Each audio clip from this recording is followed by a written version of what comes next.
Pronto, agora deu, gente. Agora começou a gravação. Está aparecendo a apresentação para vocês? Sim, tá aparecendo aqui.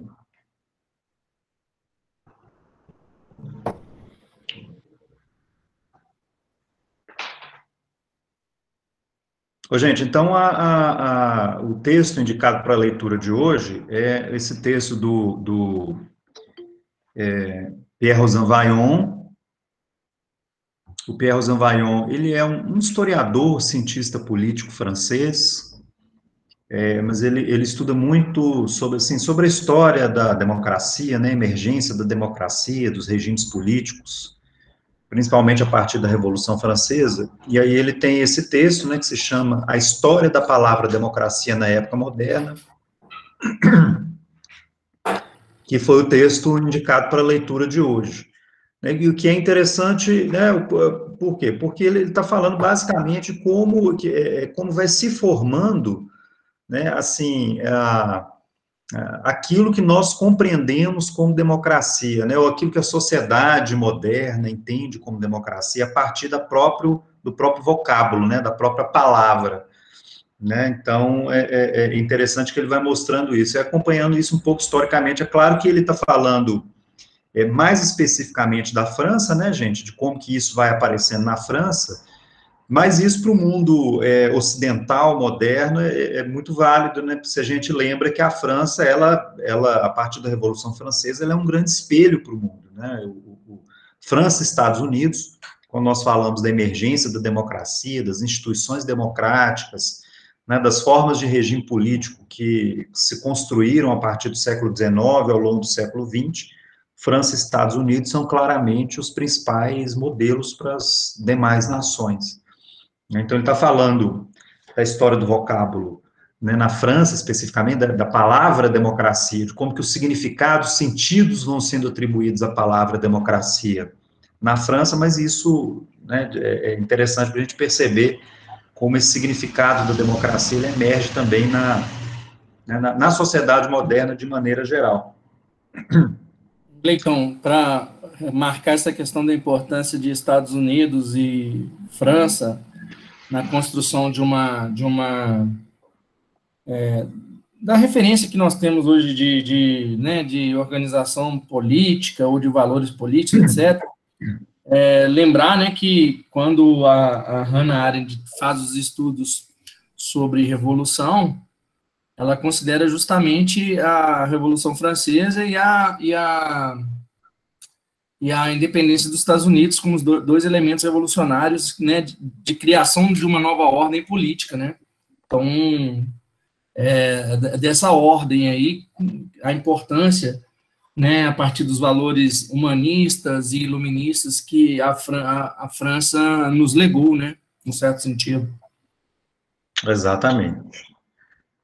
Então, gente, vocês estão acompanhando aí, o Thiago subiu uma apresentação, né? Então, atualmente, a gente tem a palavra democracia, ela é uma palavra central no nosso vocabulário político, né? O texto está tratando muito disso.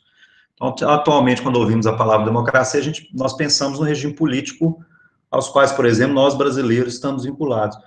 Contudo, esse sentido da palavra democracia, ele é muito recente, né? Ele remete ao século XIX. E aí essa questão, na verdade, né, ele vai mostrar como a palavra democracia, ela se torna central no mundo contemporâneo, central na linguagem política, no discurso político, né, ela é a palavra central no mundo político hoje, mas isso é, na verdade, uma construção recente. Isso não ocorreu no passado, né? Então, a própria palavra democracia, assim como também o que a gente poderia designar como o regime democrático, isso é uma construção relativamente recente, né, mesmo na modernidade. Né? Então, em termos políticos, nem sempre existe um consenso sobre a palavra democracia, na verdade, ainda é uma palavra em disputa, né? Ainda enquanto conceito, enquanto vocábulo, é uma palavra em disputa, na verdade, um pouco isso até que o Rosanvallon está mostrando, né? Então, a direita, por exemplo, temia a ideia de soberania popular. A ideia aí é interessante. Na verdade, o que vai emergir com força a partir da Revolução Francesa é a noção de soberania popular, não é a democracia, nem a palavra democracia, nem a ideia de um regime que se fosse democrático, não é bem essa questão, mas o que mobiliza as pessoas na Revolução Francesa é uma noção de que elas têm de que o povo tem que participar do governo de alguma maneira, né? Então, a ideia de soberania popular. Então, a direita temia a ideia de soberania popular, né? O Stuart Mill aí, como os liberais, né, de maneira geral, eles ao longo do século XVIII, ao longo do século XIX, eles temem, né, a ideia de soberania popular. A esquerda, como, né, como está aí no material, o Thiago colocou, mas ao longo do texto o Rosanvallon vai mostrando isso também, ela tinha outras palavras, outras noções, outros princípios eram mais importantes para ela do que democracia. Então, a própria ideia de socialismo, uma ideia de república, né? Essas palavras, elas eram, e o que a essas palavras remetiam, eram mais importantes, né, nessa virada aí do século XVIII para o século XIX, do que a própria ideia de democracia, né? Então, o próprio vocábulo democracia, a palavra democracia, ela tem, não é isso que ele vai demonstrando aí, ela tem, inclusive, pouca utilização, né? É interessante, gente, que ele vai mostrar assim, né,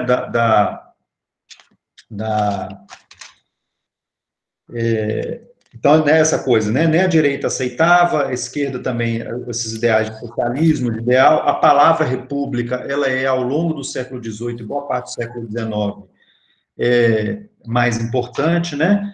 No entanto, nós temos um triunfo da democracia que se dá principalmente a partir do final do século XIX, mas assim, porque hoje para nós, como nós já somos já socializados, né, num mundo político em que a democracia é o tema central, é a palavra central, isso para nós hoje é muito natural, mas na verdade o triunfo da democracia, ele se deu de maneira muito tortuosa, mesmo nas nações centrais, né, e a própria ideia de democracia, de um regime democrático, do que isso significa, também foi muito tortuoso, como o Rosanvallon está mostrando aí no caso da França, tá? Gleiton, Vai lá, Tiago. para fazer um paralelo com a França, quando nós pensamos nos Estados Unidos, no processo de independência das 13 colônias, né, e a declaração, a Constituição, né, a Convenção da Filadélfia e tudo mais, em muitos momentos ali, os federalistas, né, os pais fundadores norte-americanos, também não usavam, né, Exatamente. O termo democracia. Muitas vezes vinha à tona a ideia de república, né, a ideia de uma república moderna, e a ideia de federação também, né. Eram dois conceitos que naquele momento de fundação da democracia norte-americana eram muito mais frequentes do que o próprio conceito de democracia. E é interessante que o Rosanvallon, ele remete para essa questão para um termo que nós, como você mencionou, que nós tomamos já de forma quase natural, como dado, né, na nossa realidade, como é que ele é cercado de disputas, incluindo disputas atuais. Nós vamos ver isso quando tivermos na dimensão do fechamento do texto, né, do Rosanvallon, mas ele chama atenção para essa questão de como o termo ainda está em disputa, tanto é que a gente ainda fala de democracia representativa, democracia participativa, democracia deliberativa, né? Tem a semântica ainda está aberta, né? Exatamente. A palavra democracia, ela passa a ser a palavra central no discurso político, no mundo político, e ela passa a ser também, obviamente, como palavra central, como conceito, princípio central, ela passa a ser objeto de uma grande disputa, né? E é interessante isso que você falou da coisa dos Estados Unidos, Thiago, porque claramente ele tem uma repercussão no debate francês também. O Rosanvallon, ele não faz uma associação direta entre como a ideia de representação política, de regime representativo, que é um conceito que os federalistas norte-americanos vão construir, ele não faz essa associação direta, mas entre os revolucionários franceses, eles têm uma referência clara a essa ideia dos pais fundadores norte-americanos, né, rejeitando a ideia de democracia, defendendo a ideia de república e de regime representativo. Daqui a pouquinho a gente comenta disso, mas ele não faz esse vínculo, mas é claramente mas claramente os franceses pegaram isso dos federalistas que como você mencionou aí. Tá certo, gente? Então, o triunfo da democracia, ele é tortuoso, como nós estamos falando, ele não é uma coisa natural, e o que demonstra isso, aí o texto, essa é uma tese forte, né, que o Rosanvallon está mostrando, é que é o caráter tardio do uso da palavra democracia. Ele vai dizer que, na verdade, a palavra democracia, ela só se torna central no debate político francês a partir de 1848, com o aparecimento do sufrágio universal. Então, com a consolidação do sufrágio universal que a palavra democracia, ela toma uma centralidade no debate político francês, né? É interessante o seguinte, o princípio da soberania popular, ele foi formulado antes, como a gente estava comentando, a ideia de soberania popular, gente, ou seja, de que o poder, ele tem que expressar a vontade do povo, que hoje para nós também parece uma ideia banal, né? Mas não é de modo algum, isso é uma criação da modernidade, isso é uma criação da Revolução Francesa, isso é uma criação da Revolução Norte-Americana, né, da independência dos Estados Unidos, mas isso já era um princípio central no século XVIII, né? Então, quer dizer, os grandes debates políticos da Revolução Francesa, eles se dão em torno da ideia de soberania popular, isso já era, isso animava os revolucionários. Mas vejam bem, eles não associavam a ideia de soberania popular à democracia. Ao regime democrático, né, Gleiton? Exatamente, ao próprio regime democrático. É hoje que nós fazemos essa associação, né? E isso tem uma história, e essa história que o Rosanvallon está dizendo. E parte se consolida, na verdade, a partir da segunda metade, a partir da metade do século XIX, quando você tem na França a criação do sufrágio universal, né? O sufrágio universal, como nós sabemos, né, o fato de que todo mundo pode votar, é óbvio que no século XIX, quando nós estamos falando de todo mundo, nós estamos falando dos homens livres, normalmente maiores de 21 anos e tal, porque as mulheres ainda não estavam incluídas aí, né? Mas, enfim, é esse processo que passa a ser um processo meio que inexorável, né, de ampliação do direito de voto na sociedade, e que vai se consolidando a partir de meados do século XIX. É a partir desse momento que a palavra democracia passa a ser associada a um regime, né, em que a soberania popular, ela se expressa, né? Então, é um pouco essa questão, mas isso foi uma construção política, né, isso que ele está mostrando um pouco assim, isso não é uma coisa que isso não era uma coisa natural, né, e que existia antes. Foi construído paulatinamente a partir do século XVIII, mas se consolida no século XIX. Então, dessa coisa, a democracia, né, ela envolve um certo enigma. O significado da palavra democracia, ela envolve um certo enigma, que aí é muito interessante, gente, que ele vai concluir, que eu acho muito, muito interessante, até muito bonito, depois nós vamos conversar sobre isso melhor, mas ele vai dizer um pouco assim, que a democracia é um enigma da sociedade moderna, né, porque embora nós não saibamos exatamente o que ela estrutura, de certa maneira, as nossas relações, ela estrutura, de certa maneira, aquilo que nós temos, né, nas nossas relações uns com os outros, na relação que nós temos com o poder público, de maneira geral, mas daqui a pouco a gente vai comentar melhor sobre isso, né, e a própria palavra democracia é um enigma, portanto, né. Então, uma primeira coisa que o Thiago acabou de projetar aí para vocês, né, a primeira definição da democracia, ela está relacionada a uma forma de governo obsoleta, relacionada à realidade greco-romana. As grandes referências, gente, claramente, né, como o Thiago colocou aí, são Aristóteles e Platão, né. Então, há essa definição de uma espécie de governo em que o povo tem toda a autoridade, uma forma de governo em que os cargos se dão por sorteio. Então, vejam bem, gente, mesmo na modernidade, quando nós estamos falando do aparecimento, do acontecimento da Revolução Francesa, no século XVIII, né, quais são as referências de clássicos, de intérpretes da vida política que eles têm? São os clássicos lá da antiguidade, né, é Aristóteles, é Platão, tá?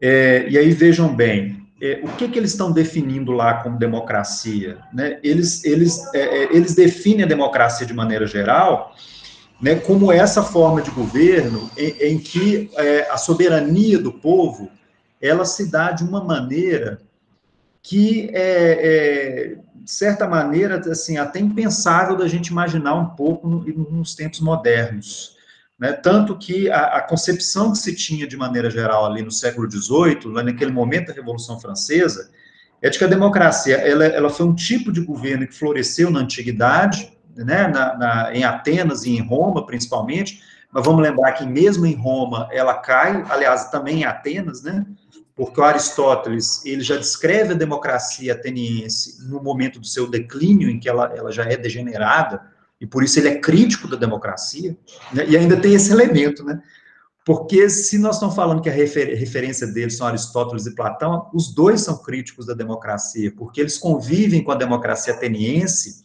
já no seu momento de declínio, eles não viveram, eles não conheceram a democracia ateniense no seu esplendor, né? Eles vivem a democracia no seu declínio, na sua forma degenerada, como eles próprios diziam. Então, essa era a referência, né, dos homens modernos do século XVIII ali, que estavam prestes a fazer a Revolução. Tiago?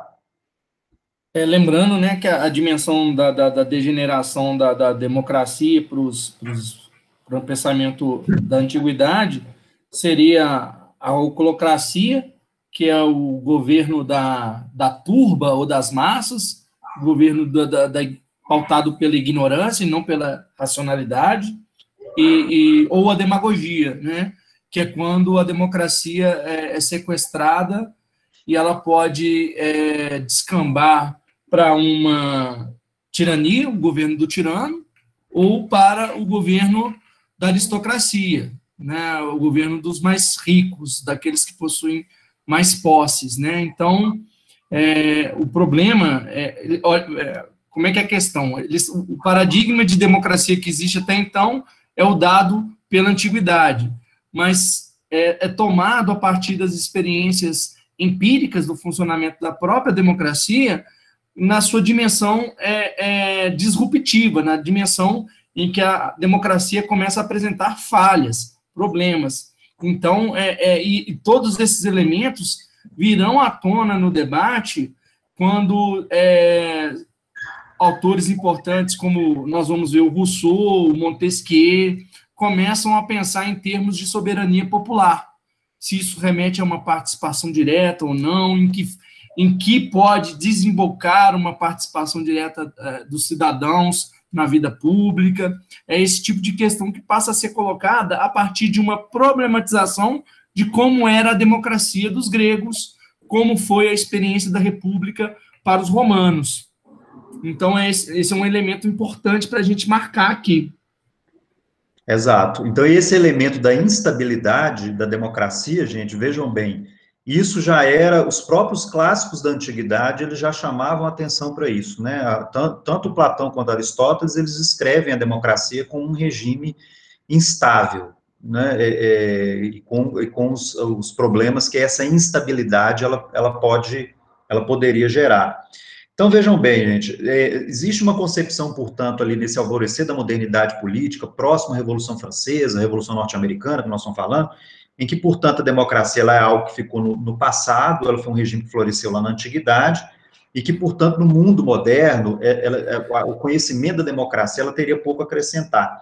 Então, é interessante que o Rosan Vaillant, ele vai lá nos dicionários, né, dos dicionários franceses na época, ele vai mostrar exatamente isso. Olha, a palavra democracia, ela tem tão pouco sentido naquele momento ali, para aquelas pessoas vivendo aquele turbilhão de acontecimentos ali pré-Revolução Francesa, que os dicionários, eles têm definições muito vagas, assim, eles mal tocam, né, o próprio conceito de democracia. Quem vai, ali naquele momento no século XVIII, aí tratar e descrever mais detalhadamente o que seria democracia, aí são dois grandes autores de língua francesa, né, o Montesquieu e o Rousseau. Aí os dois, eles vão dar uma descrição mais detalhada sobre o que seria democracia, se apoiando nos teóricos lá clássicos da antiguidade, né, mas eles pelo menos vão se dedicar a descrever o que seria de fato a democracia, né? E aí, para os dois autores, para o Montesquieu e para o Rousseau, o conceito de democracia, apreendido com base na ideia de soberania popular, implica que o próprio povo seja legislador e magistrado, portanto, exerça ao mesmo tempo o poder executivo e o poder legislativo, ou seja, a ideia de uma soberania popular completa, tá certo? Quando nós estamos falando assim, legislador, magistrado, poder executivo e legislativo, a gente tem que lembrar que nesses dois autores não há ainda bom, no Montesquieu bem mais, né? Mas ainda não é uma concepção de três poderes organizadinhos como nós temos hoje, né?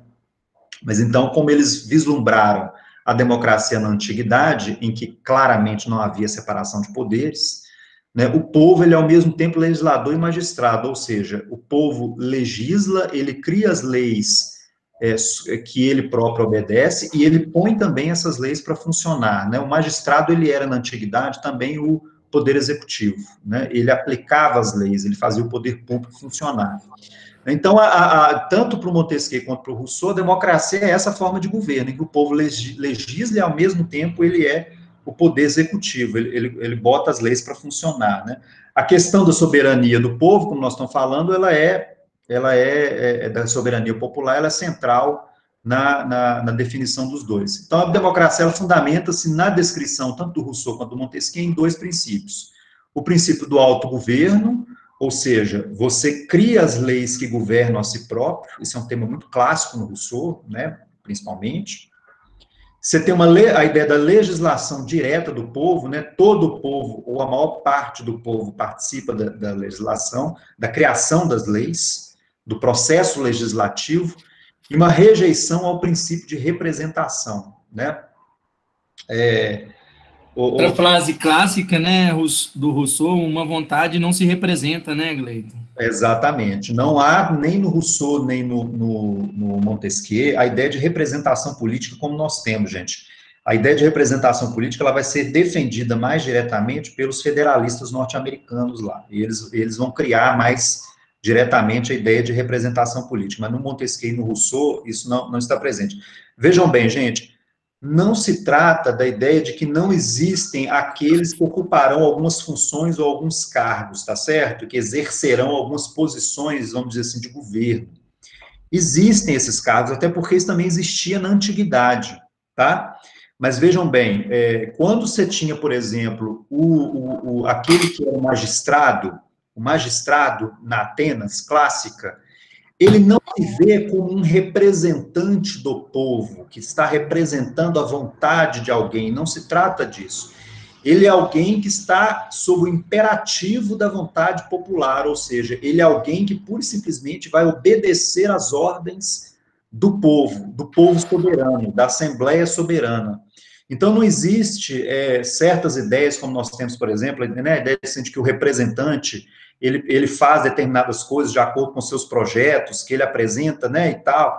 Não é isso, não existe o projeto do prefeito ou o projeto do partido do prefeito, não existe esse tipo de coisa. Né?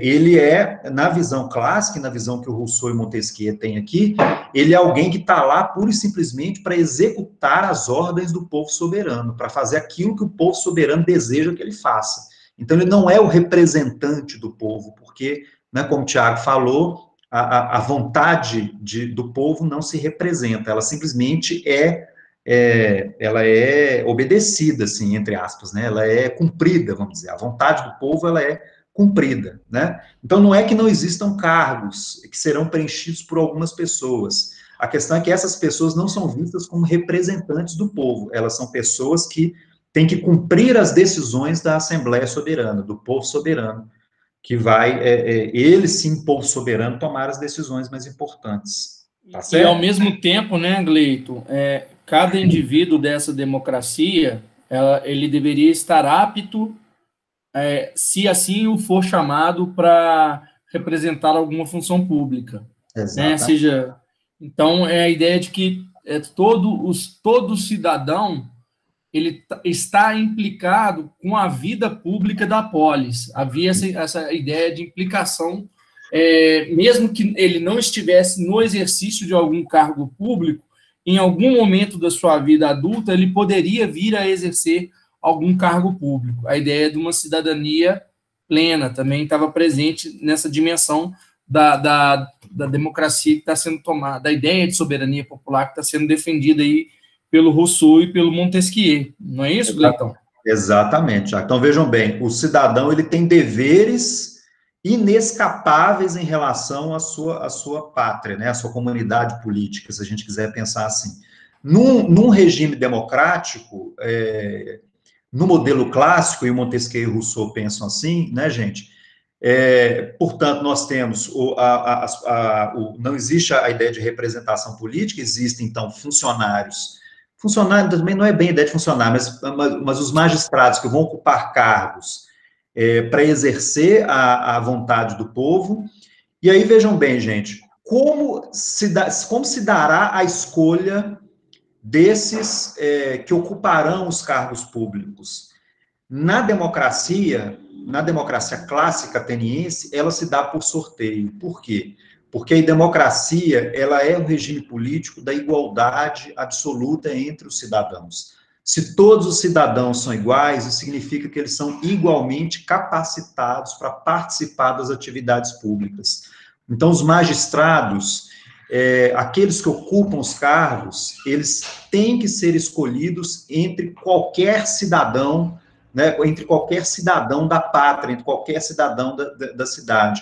A ideia de eleição, que hoje nós vemos como um princípio democrático básico, ele não era visto assim na democracia clássica, tá certo, gente? Aliás, a ideia de eleição, ela era visto como algo típico das aristocracias, né? Porque a ideia de eleição envolve um elemento em que você escolhe o melhor. E na visão clássica, na democracia não existe a escolha entre os melhores, porque todos são iguais. E se a democracia declara que todos são iguais, todos os cidadãos são igualmente capacitados para participar das decisões. Então, o que é próprio da democracia, né, e isso o Rousseau e o Montesquieu vão repetir, é o sorteio. Os cargos são escolhidos via sorteio. É assim que numa democracia funciona. Você quer ler pegar o slide aí, Thiago? Não, eu Professor, eu tava. queria fazer uma pergunta. Vai lá, gente, fica à vontade para perguntar, viu? Eu queria perguntar o seguinte: nesse modelo, como que o magistrado consegue obedecer o povo? Como que é esse canal, essa comunicação? E outra coisa, e se o povo estiver divergindo em algum aspecto, em alguma decisão, como que o magistrado vai tomar tal resolução para algum conflito? Como que funciona? Quer comentar, Thiago? Pode ir, Gleitão. Bruno, veja bem, nós estamos falando de uma forma de organização, por exemplo, na Atenas clássica, em que a Assembleia Popular ela participa diretamente das decisões, então ela é convocada constantemente para participar das decisões mais importantes. Então, as divergências, elas eram resolvidas em assembleia, em debate. É claro que esses debates, né, então, a grande ideia era do debate até a chegada de determinados consensos, de consentimentos, né, entre os cidadãos, mas é claro que o princípio majoritário ele também funcionava em determinados momentos, ou seja, se coloca para votar e a maioria derrota a minoria, tá certo? Mas vejam bem, a ideia de que os magistrados, eles são cumpridores das decisões que a Assembleia Soberana, a Assembleia que é a representação não, que é o povo soberano, né? O magistrado, ele é alguém que vai cumprir as decisões da Assembleia Soberana. Então, o que ele faz, na verdade, é implementar aquilo que a Assembleia decidiu, tá certo? É claro que nós estamos falando de um funcionamento ideal da Atenas clássica, mas o princípio organizador era um pouco esse. Então, os magistrados, eles são cumpridores das decisões que a Assembleia de Cidadãos tomam. É um princípio, vejam bem, portanto, um princípio direto, né? A ideia da participação direta, uma série de coisas que estão lá na antiguidade. Eu queria destacar, Bruna, dentro aí da fala do Gleiton, e é um elemento que é retomado pela Hannah Arendt, por exemplo, quando ela vai falar sobre a política, né? E a Hannah Arendt é das filósofas que alicerçam toda a teoria deliberativa da democracia, ela junto com Habermas, ela tem o seu referencial de política na antiguidade, na Grécia e na Roma antiga. Ela busca inspiração no helenismo. Um dos elementos importantes dessas decisões públicas é porque havia um espaço no momento da decisão, né, quando se havia de se tomar uma decisão, para deliberação, para as pessoas exporem os argumentos a favor e contra, e tentar, muitas vezes, chegar a decisões consensuais a partir da troca de argumentos. E isso vai ser o princípio que vai ser transportado para a ideia moderna de democracia deliberativa, de que a partir da troca de razões fundamentadas, mesmo que motivações a princípio antagônicas, possa ser construído um consenso. É um princípio interessante que a Hannah Arendt busca aí no helenismo. E essa questão das pessoas poderem defender os seus pontos de vista no momento da decisão política levou até a criação de uma escola para as pessoas trabalharem a fala, a retórica, e até mesmo para construir argumentos falaciosos que conseguissem convencer a maioria, que eram os sofistas, né? Uma escola do pensamento grego, onde, vou dizer um termo forte, mas talvez criavam-se ali profissionais que conseguiam enganar ou construir um discurso de meias verdades para conseguir convencer a plateia. O que eu estou querendo dizer com isso? As decisões, muitas vezes, podem não ter sido as melhores, por uma série de questões, porque, às vezes, teve que se apelar para a vontade da maioria, às vezes, por ter a atuação de um bom orador, convencendo a audiência a seguir a sua vontade, coisas do tipo. Mas a ideia de que o que era decidido pelos atenienses, assim, era a vontade que deveria ser cumprida pelo corpo político, pelo corpo administrativo.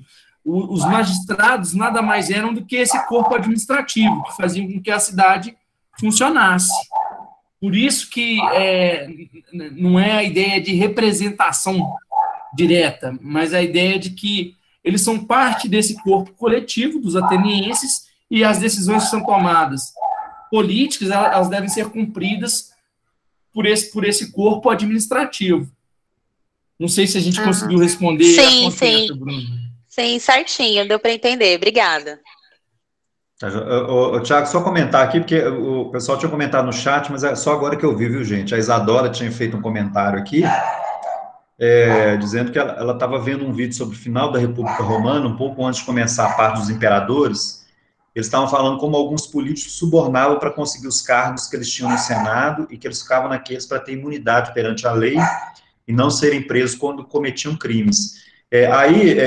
Isadora, vejam bem, aí nós estamos falando exatamente do declínio da República, né, um período da República Romana, em que ela está decadente, né, e aí qual que é a marca da decadência de um regime político? É a corrupção, né, a corrupção ela é a grande marca da decadência de um regime político muito corrupto é porque ele já está degenerado, ele não funciona mais. Assim também dizia o Aristóteles e o Platão em relação à democracia ateniense, já no seu declínio, né, ela era marcada também pela corrupção, inclusive pela corrupção da opinião pública, que é isso que o Tiago está comentando aí, né, de como aparecem os demagogos ou alguns sujeitos que dominam a técnica da retórica e da oratória para poder manipular, entre aspas, outros cidadãos, né, então, mas isso já é um processo de corrupção do próprio regime político, né, porque é isso, né, gente, o problema é que o ser humano, ele sempre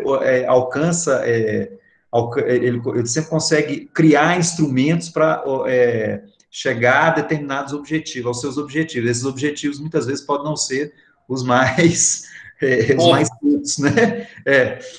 Aliás, essa é que é uma questão, né? Porque é até interessante isso. Tem uma frase clássica do Rousseau, que o Rosan Vaillant cita no texto, em que ele vai dizer assim, olha, a democracia... Porque, vejam bem, gente, tanto Rousseau quanto Montesquieu, nós acreditavam que a democracia no modelo clássico poderia ser replicada no mundo moderno, né? E o Rousseau, ele diz um pouco isso, olha, o problema é que a democracia, se nós fôssemos deuses, a democracia ateniense, ela seria ótima para a gente replicar hoje. O problema é que nós não somos deuses mais, nem temos aquela virtude toda que os homens da antiguidade tinham, né? Então, isso é um pouco o nosso problema na modernidade, né? E para nós, enquanto seres humanos também, né? Então, o que você está comentando aí do vídeo, veja bem, mas não que a República Romana, ela teve também o seu auge, o seu esplendor, que o Maquiavel, por exemplo, no livro dele sobre o discurso, como a gente fala, gente, ele analisa muito bem esse período de auge da República Romana, né, e tudo mais. Mas nesse período em que os imperadores começam a aparecer, é um regime já degenerado, já um regime corrupto, né, corrompido. E a Cíntia depois comentou aqui que em Constant, né, o Benjamin Constant, ainda a liberdade dos antigos comparada dos modernos, é bem interessante essa discussão sobre o quanto o privado se submetia aos preceitos do corpo social em sua totalidade na democracia antiga. É exatamente isso, Cíntia. Nós temos uma outra relação na antiguidade daquilo que é a vida privada e a vida pública, né? A vida pública, ela é alçada à vida mais importante. A Hannah Arendt, que o Tiago estava comentando aí, ela vai dizer, né, no modelo do homem clássico da antiguidade, na vida pública, no cumprimento do seu dever, no devotamento à pátria e à sua coletividade, é que o homem grego alcançava a condição humana, né? Então, a vida privada dele é uma vida sujeita, submetida à vida pública, né, ao devotamento à pátria e à sua comunidade, como aquela vida que é a mais importante, que é a melhor, né? O que o Benjamin Constant vai dizer que esse é um problema para nós hoje, modernos, porque para nós não é mais assim, né? Então, tem um pouco essa coisa. Depois a gente pode até comentar um pouquinho mais do texto do Constant, porque o Rosanvael, inclusive, cita ele um pouquinho aqui também, né? Nesse momento. Mas pode continuar participando aí no chat, viu, gente? Podem levantar a mão, interferir na minha... Podem interromper também para perguntar. Eu só vou ressaltar aqui que eu não vejo vocês, tá bom, gente? Então, o Gleito que tem que fazer esse controle aí, tá bom? Gleitão, pode tocar o barco, meu velho. Então, para o Rousseau, né, a soberania, a noção de soberania popular, ela tem prevalência sobre a democracia. Então, a democracia é uma forma de governo na visão do Rousseau, porque vejam bem, né, gente, o Rousseau, mesmo o Rousseau, como nós estamos falando, que tem toda essa defesa da ideia de soberania popular, ele não vinculava a soberania popular à democracia como forma de governo, não havia esta associação, né? Na visão dele, a soberania popular, ela era o ponto fundamental, mas vejam bem, soberania popular para ele tem a ver com a vontade do povo organizando a vida social de maneira mais ampla, né? A ideia a ideia dele de vontade, gente, o conceito clássico lá do Rousseau, me fugiu o nome agora, vontade geral. Vontade geral, obrigado, Thiago. A ideia de vontade geral, ela é uma expressão da vontade do povo que organiza a vida do povo de maneira geral, em todas as dimensões da sua vida. Ela não é algo que se expressa apenas na dimensão do regime político, em como você vai escolher os seus governantes, em como o governo vai funcionar, né? Por isso que ela não é um somatório de vontades, né, Gleito? É interessante essa dimensão que o Rousseau fala. A vontade geral não é simplesmente uma somatória das vontades individuais. Ela é algo que extrapola essas vontades individuais. É um elemento sui generis, né? Para usar um termo durkheimiano aqui.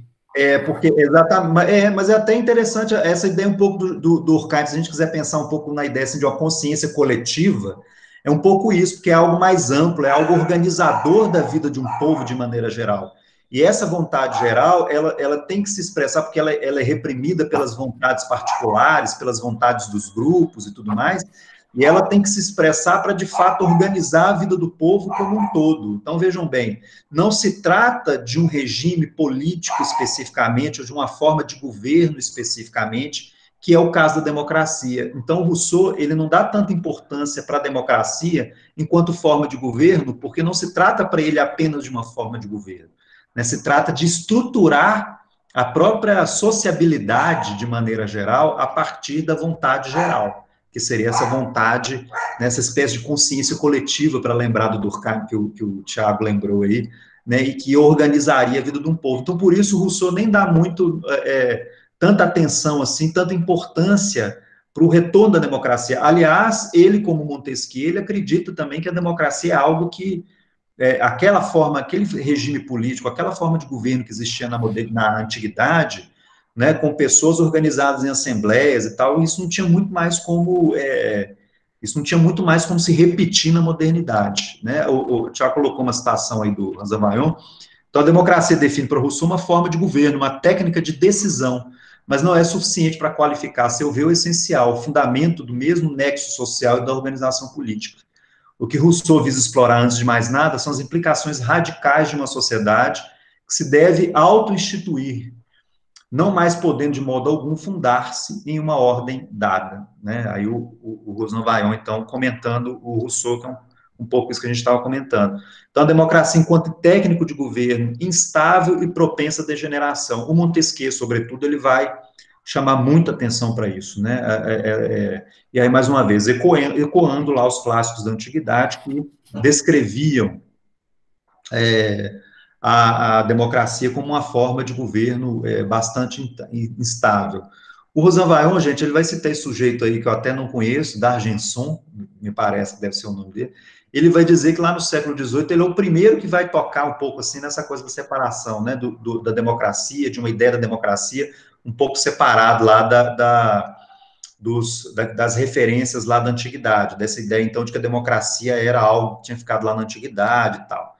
Né, e é esse autor também que ele faz uma certa passagem para a noção de autogoverno, para um governo representativo, ou seja, de pensar que talvez a democracia, ou uma forma de governo em que a soberania popular se exerça na modernidade, possa ser um governo representativo, porque, né, nem Montesquieu, nem o Rousseau trabalhavam muito nessa coisa, né.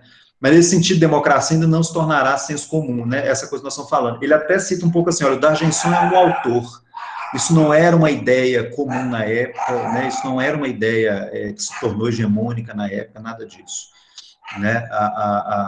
Então, o que prevalece, na verdade, no século XVIII, é essa noção de que a democracia é um regime que existiu lá na antiguidade, mas que é marcado por duas coisas. Primeiro, ele não é replicável nos tempos modernos e ele é muito instável, né? Por conta da instabilidade, das multidões e assim por diante.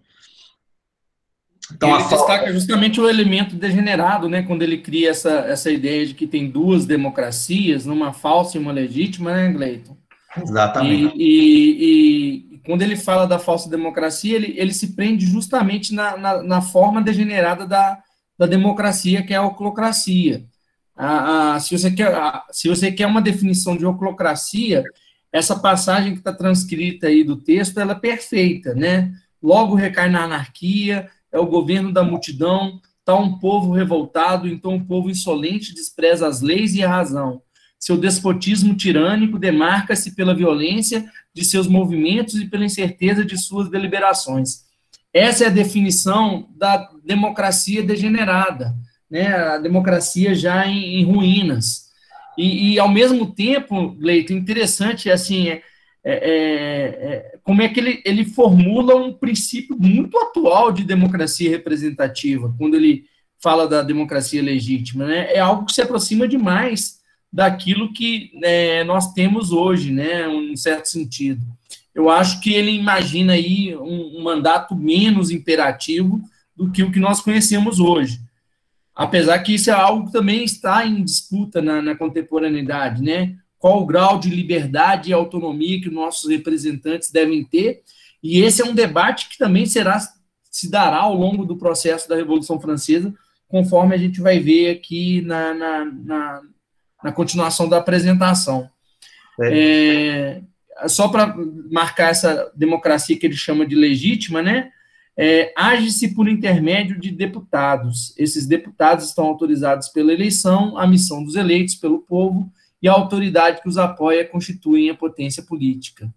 Então, numa democracia, para esse d'Argenson, a potência política residiria na possibilidade de constituir um governo representativo, num certo sentido. Gleide, você ia colocar algo? Não, mas aí, gente, só observando, né, que esse D'Argenson é alguém isolado nesse momento aí, vejam bem, né, o que a ideia dominante na França nesse momento é de que a democracia é algo que está lá atrás, que ficou ultrapassado, que é instável, né, então, de certa maneira, na verdade, gente, a palavra democracia, ela tem um sentido pejorativo, essa que é a verdade. Ela tem um sentido pejorativo aí às vésperas da Revolução Francesa, tá? A Isadora fez um comentário aqui, Isadora, eu estou demorando um pouco, é porque eu sou meio lerdo, eu demoro uns minutos para ver que está lá no chat, viu?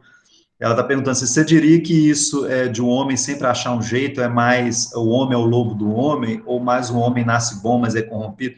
Ô, Isadora, eu sou mais a linha maquiaveliana, sabe? Porque o Maquiavel é um pouco o seguinte, o homem, ele é o que é, ele não é nem um lobo, mas ele também não é um cordeiro, sabe como é que é? O ser humano, ele é o que é, ele tem infinitas qualidades, infinitos defeitos, né? Então, um pouco a ideia do Maquiavel, assim, nós não podemos atribuir ao ser humano uma natureza específica, sabe? Ele é o que é, e é isso a gente pode ver historicamente, o ser humano é capaz de coisas grandiosas e é também capaz de coisas terríveis. E o que é importante, e o Maquiavel, por exemplo, ele pensa muito assim, né? Criar um contexto favorável para que o homem expresse as suas melhores potencialidades. Porque, né, para o ser humano se expressar no seu melhor, é necessário um contexto em que seja possível isso acontecer, inclusive um contexto político. Maquiavel, inclusive, ele é muito preocupado com uma expressão, um contexto político, uma forma de regime político que potencialize, né, a expressão do homem naquilo que ele tem de melhor, que ele achava que era a República, né? A República como essa forma de governo que potencializa que o homem se expresse, que o ser humano, o homem ainda, né, gente, o ser humano, é claro que ele falava de homem, mas a gente pode falar que o ser humano expresse as suas melhores potencialidades, né? Mas que a gente nunca pode esquecer que o ser humano também é capaz de coisas terríveis, porque os regimes políticos e a política, elas têm que dar, na verdade, respostas a esses dois dilemas, né? A um lado, possibilitar que os seres humanos expressem aquilo que eles têm de melhor, e, por outro lado, também evitar, da melhor maneira possível, que os seres humanos expressem aquilo que têm de pior, né? Que é disso que se trata, na verdade. Então, o ser humano, ele é o que é, ele não é nem um lobo e nem é santo. Aí eu gosto muito do Maquiavel nessa coisa, tá? Eu gosto muito de ressaltar, quando eu estou dando aula de Política 1 e vou falar do Maquiavel, de que existem dois Maquiavéis, assim, o Maquiavel republicano e o Maquiavel absolutista. E que a prevalência melhor, né? A prevalência de um ou de outro depende das circunstâncias do povo, né? Se você tem estabilidade, prosperidade, paz, concórdia entre os homens, você tem um cenário perfeito para que haja o quê? A república, que seria o governo, a melhor forma de governo para o Maquiavel. Mas se você tem instabilidade, conflito, desordem, aí se faz necessário o quê? A presença da força do príncipe.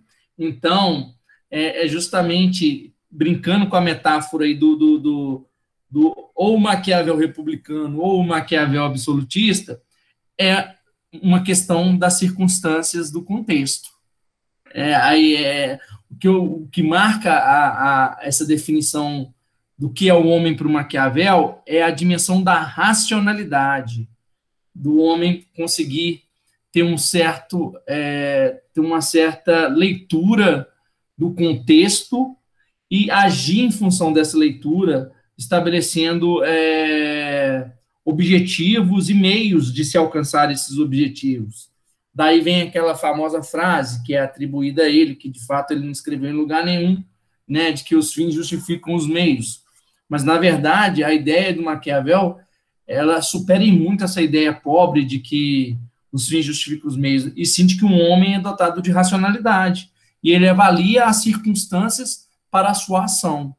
Então, nesse sentido, a ideia de natureza humana, ela cai um pouco por terra, né? Na verdade, mas também eu não quero que vocês entendam isso como um homem calculador, único, exclusivamente como um homem do utilitarismo, não, tá bom, gente? Mas a ideia é da racionalidade nesse limite de entender as circunstâncias às quais ele está inscrito, às quais ele vivencia.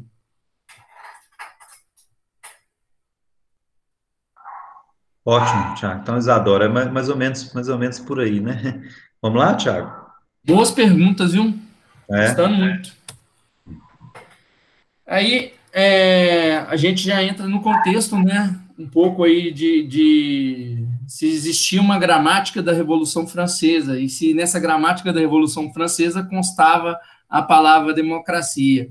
Toca o barco aí, Leitão. Exatamente. E aí, gente, de maneira geral, o que que o Rosanvallon vai observar, né? Na Revolução Francesa não existe a palavra democracia, ela não faz parte do vocabulário revolucionário. Então, tá aí, a ausência da palavra democracia no contexto da Revolução Francesa. Então, vejam bem, gente, nós estamos falando do principal movimento fundador da modernidade política, que inegavelmente é a Revolução Francesa. A palavra democracia, ela não é central na Revolução Francesa, ela não aparece de maneira central na Revolução Francesa. Os jornais revolucionários que foram tão importantes para o acontecimento da Revolução, para a consolidação da Revolução, para o que ocorreu depois da Revolução, também não utilizam, né, a palavra democracia.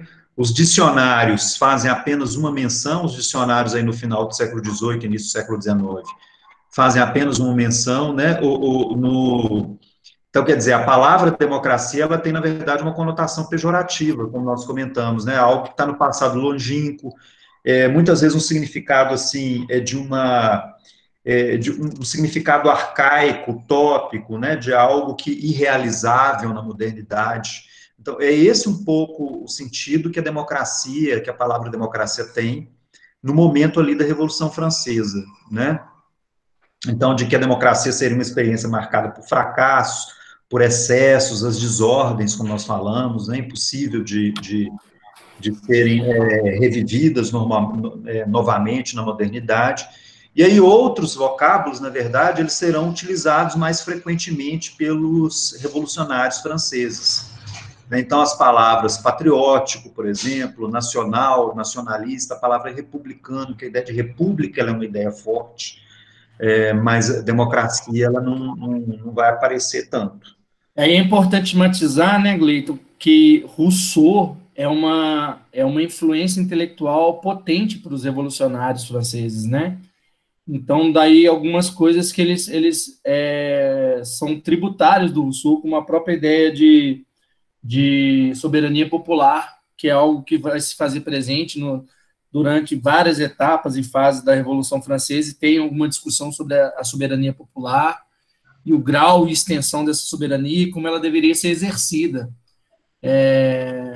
Então, se o Rousseau dissocia soberania popular de democracia, e os revolucionários, eles não consideram a democracia, eles tomam a democracia como uma experiência empírica fracassada do passado da humanidade, a ideia de soberania popular ela permanece. A ideia de que o poder político precisa ser exercido pelo povo, né, Glenn?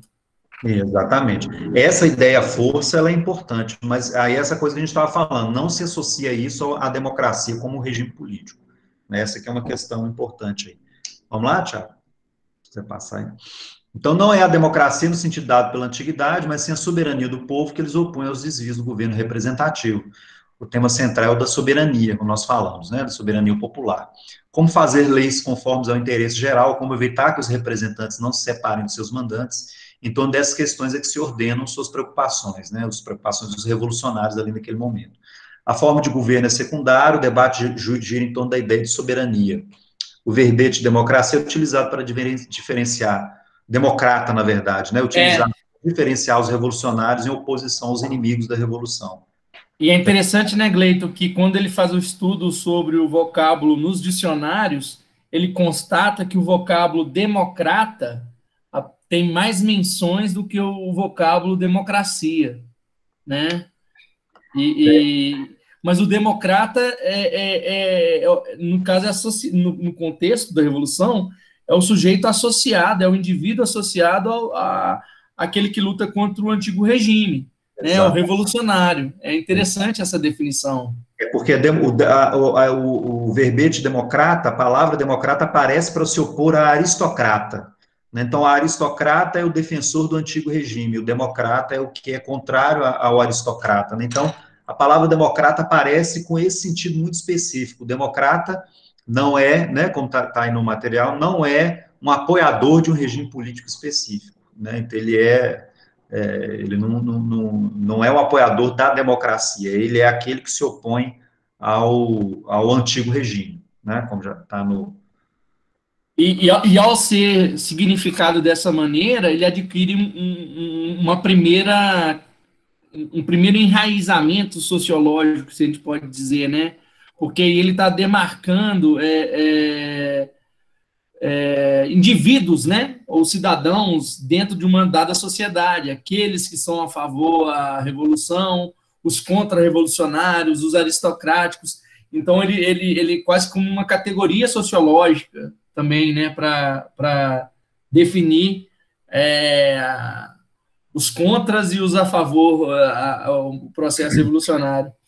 E esse lastro sociológico que o conceito começa a adquirir, ele vai permanecer num certo sentido e vai ser trabalhado de forma mais densa por outros pensadores. A gente vai falar um pouquinho do Tocqueville, né, que o Rosa-Vaillant chama atenção no texto, mas aí é interessante que o vocábulo, né, democrata e, posteriormente, democracia, vai ganhar uma certa capacidade de explicar também, não só a política, mas também a sociedade, aproximando um pouco de uma concepção russoniana do que deveria ser a vontade popular que deveria se sobrepor à política, e como o Gleito mencionou, também alcançar várias dimensões da sociedade e da sociabilidade. É isso aí, pode passar. Então é isso, gente. Aí, bom, aí já na Revolução Francesa, portanto, né, então, na realização da Revolução, a palavra democracia não aparece. Dentro da Revolução, o debate sobre o republicanismo, ele rechaça a ideia de democracia direta. Aí você tem o Brissot, né, os franceses diriam Brissot, né, que é um sujeito moderado na Revolução, né, lá dos girondinos e tal. Ele vai dizer abertamente, olha, a França ela tem que ser uma república, e eles vão opor a ideia de república à ideia de democracia, trazendo para a ideia de república a noção de que a república ela aceita a representação política e a democracia não. Esse é um dos elementos. É interessante, gente, que aí é o que eu estava falando, Thiago, isso aí muito claramente, o Rosan-Vaillant, ele não trata disso, mas isso claramente já é uma influência na França dos debates norte-americanos, que acontecem antes, né? Os federalistas debatem essa questão antes, e uma das questões que os federalistas que são os federalistas que são lá os organizadores da República norte-americana, tá, gente? Mas eles vão claramente fazer uma diferenciação, uma definição da República como aquela forma de governo que aceita a representação política, tá certo? Contra aquela visão clássica lá da democracia, que seria sempre uma forma de governo de participação direta em que não há representação política, tá? Então, o Brissot, por exemplo, ele vai concordar com Thomas Paine nessa coisa. O Paine é exatamente isso. O Paine é um inglês que participa das lutas de independência dos Estados Unidos a favor dos norte-americanos, tá certo? E ele era também um publicista muito importante, então ele foi uma liderança importante nas lutas de independência dos Estados Unidos e era um republicano radical. Né? Aí, no contexto inglês, em que é, obviamente, um país monárquico, né? E ele, Paine, um republicano radical que apoia as lutas de independência dos Estados Unidos. Então, essa contraposição entre o que seria um republicanismo moderno versus um republicanismo clássico, né? Sempre essa coisa essa imagem, essa ideia da representação política como algo típico da modernidade, próprio da modernidade, que no mundo antigo não existiria, né? De fato, essa ideia de representação política que nós temos hoje, ela não existia no mundo antigo, né?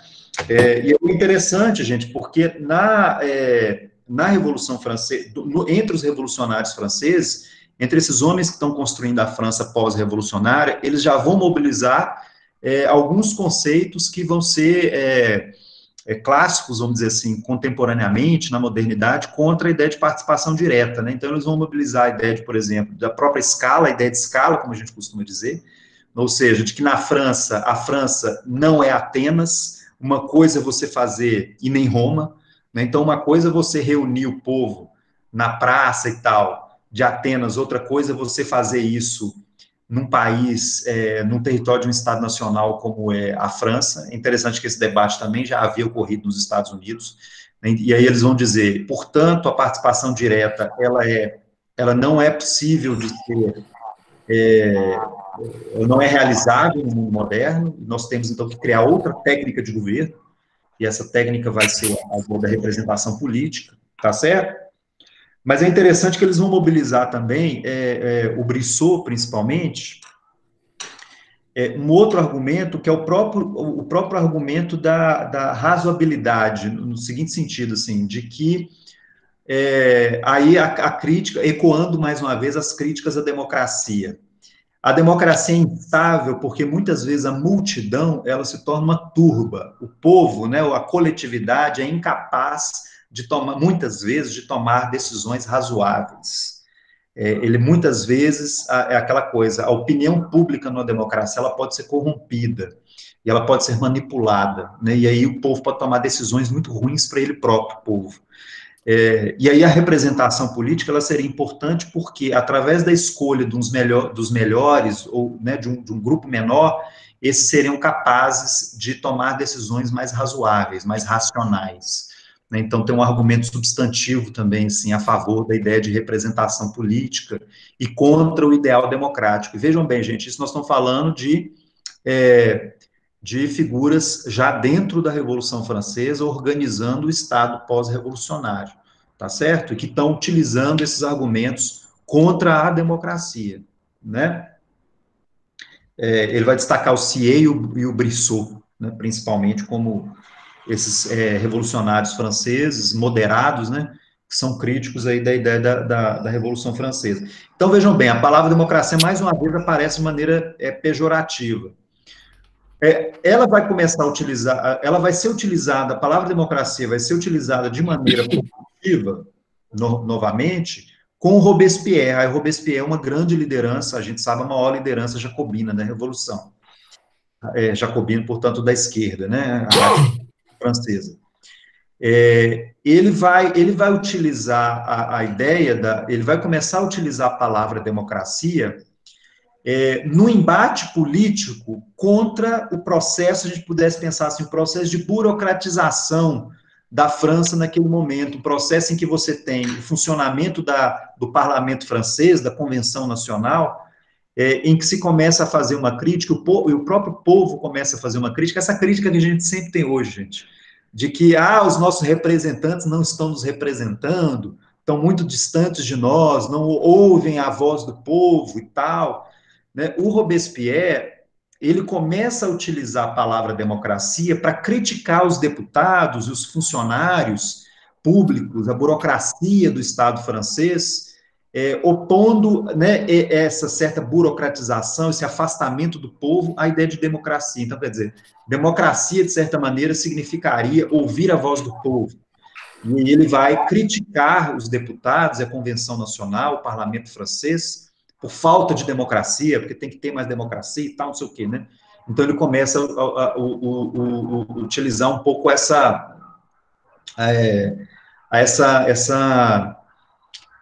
palavra democracia, mas nesse embate político, né, contra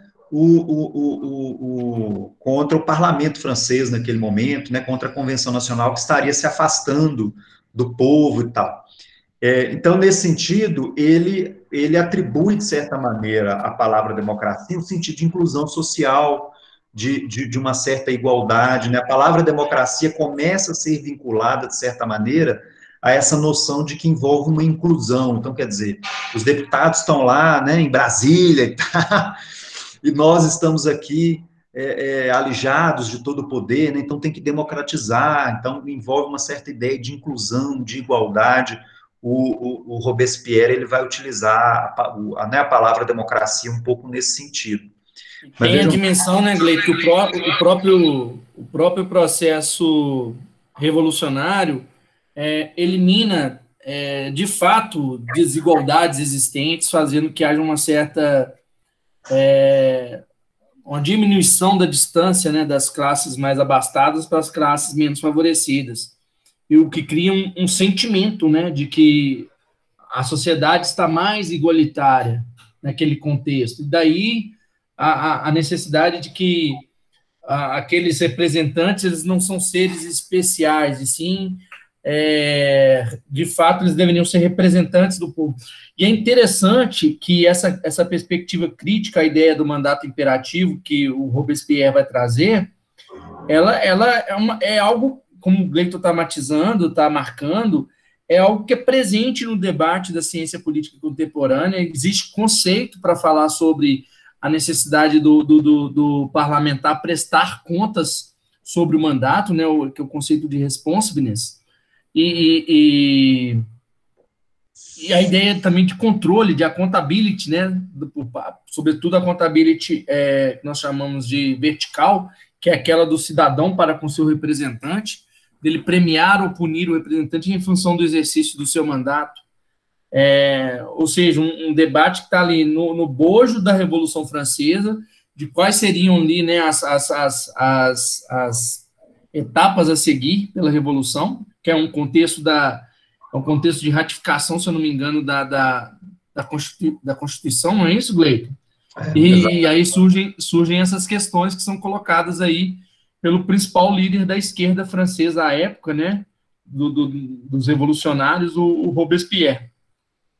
É interessante que o Rosan Vallon diz assim, embora o Robespierre ele traga de volta a palavra democracia e utilize ela no debate político, mesmo assim ele também critica, ele critica a ideia de uma democracia pura, que ele também vai associar a ideia de um arcaísmo, de algo que ficou lá na antiguidade, a ideia de desordem, de tumulto. Então, quer dizer, mesmo o Robespierre, que é o único nesse contexto aí, que traz de volta a palavra democracia de uma maneira um pouco mais positiva, ele também atribui à democracia também aquelas conotações negativas lá que outras lideranças já estavam falando também. Na verdade, a palavra que vai ter talvez mais força aí é a palavra república, né, Gleiton? Ela talvez seja a palavra mais presente nesse momento, e que depois vai ser apropriada mais aí na transição aí do meados do século XIX, vai ser apropriada como algo associado à esquerda e associado ao exercício da democracia direta na sua forma degenerada, no embate político entre liberais e socialistas, a gente pode dizer assim, dessa forma, né?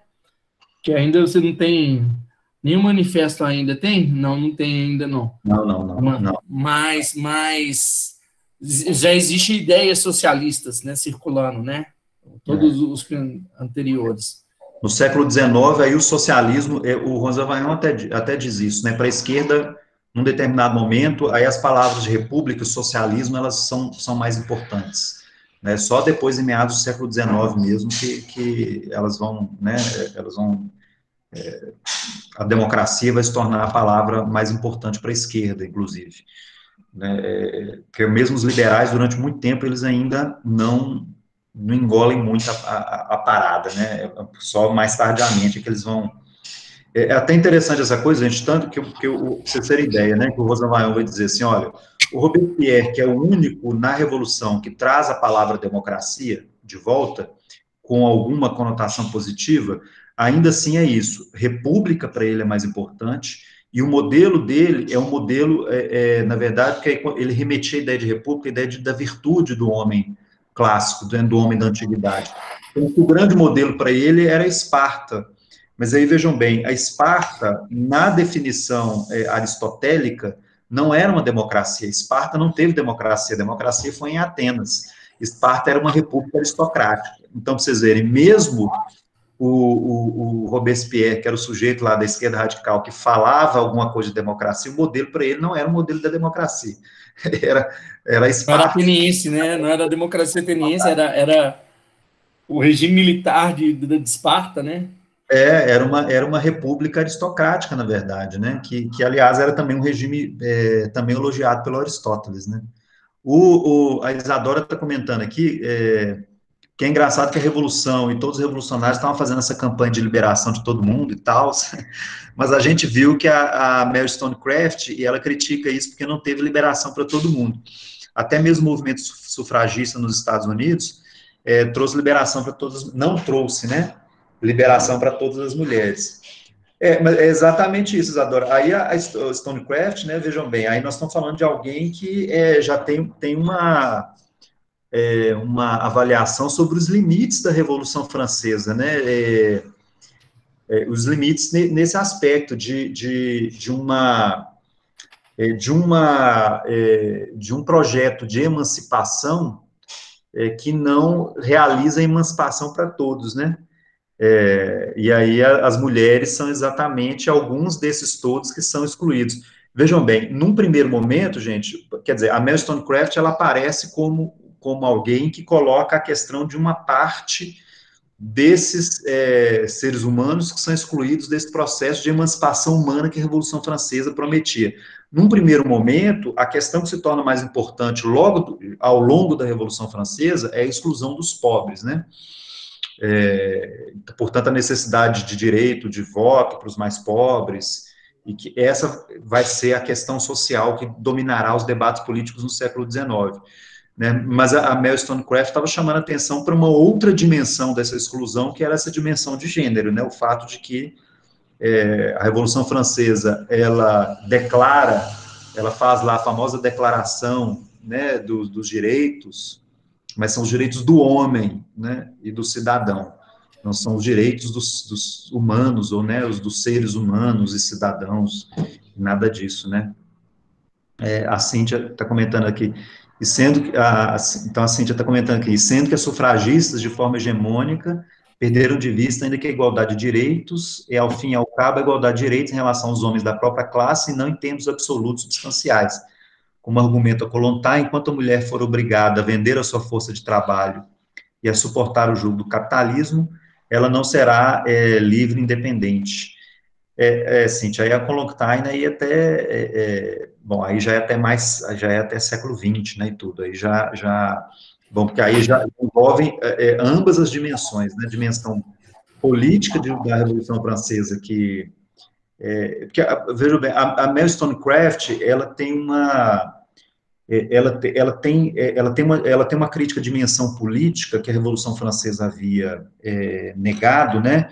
E assim, ela já faz uma relação que é um pouco o seguinte, de que a Revolução Francesa ela deveria também ter mudado não apenas a vida pública, no sentido de ter expandido os direitos políticos, mas também ela tinha que ter mexido naquilo que a gente pensa como a vida privada, porque existe uma dimensão da vida privada das mulheres, da educação das mulheres, que continuava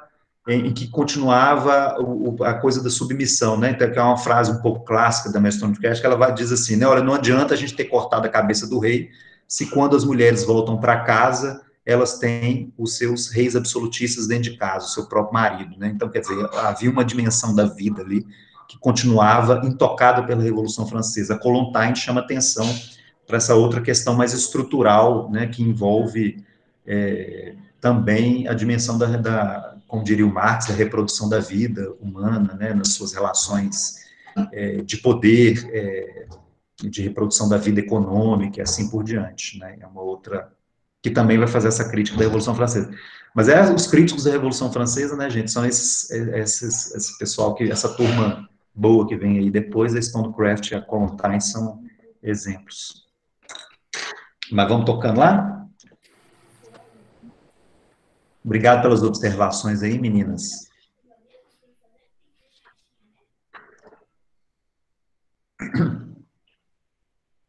Bom, gente, aí, continuando aí a história que o Rosanvaion tá contando para a gente, num determinado momento no século XIX, ele vai até dizer assim, né, então a palavra democracia, ela continua, na primeira metade do século XIX, tendo pouca importância, tanto que aí, até para citar, eu não estou lembrando aqui quem foi que citou o texto aqui deixa eu ver aqui, que citou o texto aqui foi a Cíntia, que citou o texto do Benjamin Constant, porque vejam bem, o texto do Benjamin Constant, que é um texto importantíssimo na França, e o Benjamin Constant, que era um político importantíssimo na França, ali no início do século XIX, no período já da Restauração, por volta ali de 1815, né?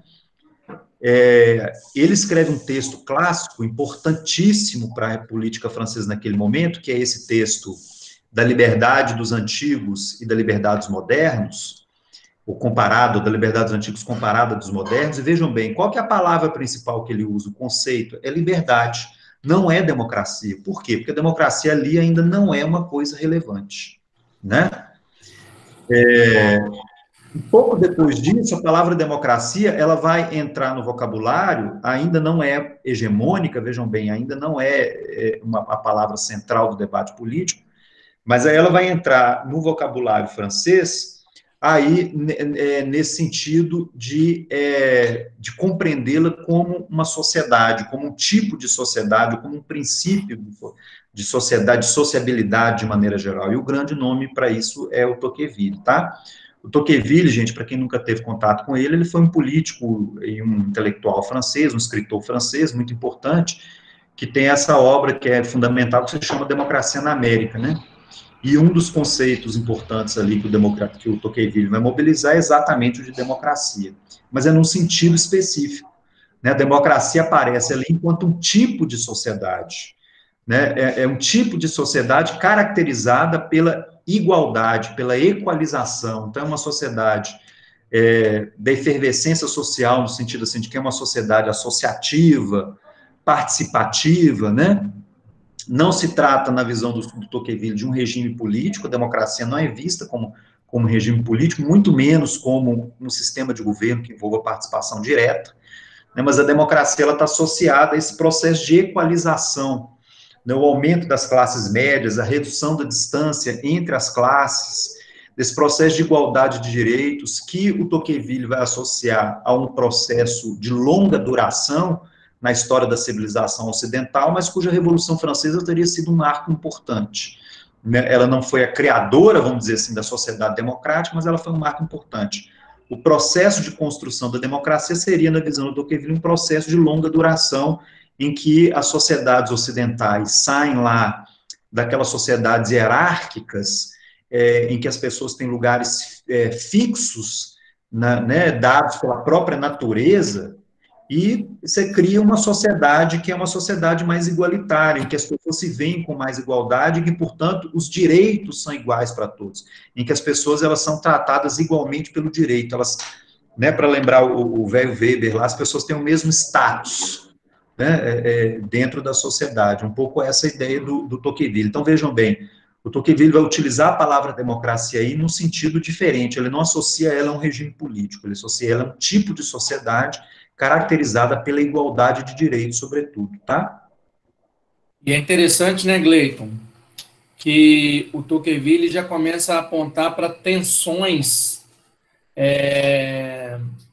que o processo de democratização que ele define, né, como processo crescente e gradual de equalização da sociedade, né, alguma coisa assim, não vou saber falar exatamente como está escrito na obra, mas ele enxerga que a democratização é um processo de equalização da sociedade, as diferenças entre os indivíduos, as diferenças de status vão diminuindo e os indivíduos passam a ter um status muito próximo uns aos outros, mas que um dos perigos dessa crescente condição de igualdade entre os indivíduos e os cidadãos é colocar em risco a liberdade. Aí é uma tensão que uma tensão que é transportada, né, para o debate contemporâneo sobre a democracia, porque existe toda uma literatura que vai abordar o conceito de liberdade, né, Gleito, a partir da perspectiva republicana, a partir da perspectiva liberal, a partir de uma perspectiva contratualista, uma perspectiva do conceito de liberdade marxista. Então, é interessante como é que Tocqueville é um intelectual de uma potência, né, de uma capacidade, e ele nos lega já problemas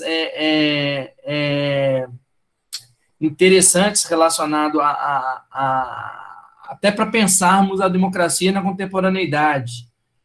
Uma das questões que o Tocqueville chama atenção em um dos riscos que a democracia pode ter, e aí num certo sentido, ele chama atenção de que, apesar de ser um conceito sociológico ou estar vinculado à sociedade, a democracia também pode se degenerar, né? E aí, num certo sentido, ele é tributário do pensamento clássico, de que se não houver um cuidado com a vida pública ou com as coisas de interesse público, ou se a dimensão da vida privada se sobrepor à da vida pública, as liberdades passam a correr risco em função de uma crescente burocratização da sociedade ou de uma massificação da mesma.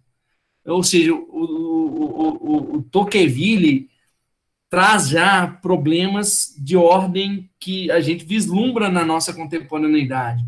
Quando nós vamos ver aí e falar, por exemplo, sobre literatura, que é um outro curso que eu e o Gleiton estamos ministrando junto, que é sobre crises das democracias, vários dilemas que perpassam essas crises está relacionado com questões tocquevilianas, da massificação, do não interesse pela vida pública, ou do não interesse pela política, ou da deslegitimação da política, e apesar dele não estar só preocupado com a política, ele está pensando na sociedade. Tanto é que a característica mais fundamental para ele classificar os Estados Unidos como uma democracia, né, democracia entendida na perspectiva de Tocqueville, ela deve ser entendida como um tipo ideal, isso é interessante, né, lembrando do conceito de tipo ideal do Weber, é de que a democracia mais avançada que ele conhece é a americana, mas que outras sociedades no mundo também caminhavam para um processo de democratização. E o elemento que ele observa na sociedade americana para classificá-la como democrática é justamente a característica do associativismo, a capacidade dos cidadãos e dos indivíduos se reunirem em associações, em grupos, para resolver problemas coletivos. Então, esse é um elemento importante, né? Como é que a democracia é da dimensão da sociedade e não do político nesse momento. E é uma coisa que como que a gente pode dizer, essa semântica, né, da democracia como um conceito mais sociológico e menos político, está vindo desde o momento em que a palavra democrata passa a ser vinculada à ideia do opositor aos antigos privilégios do antigo regime e vai sendo, né, trabalhada nesse sentido de que a sociedade e as consequências da revolução, né, democratizaram a sociedade francesa, num certo sentido, e ele percebe numa outra sociedade americana como aquela sociedade é mais democrática porque existe igualdade de condições. Essa que é uma questão importante no Tocqueville. Então, é isso aí, Thiago. Vamos passando.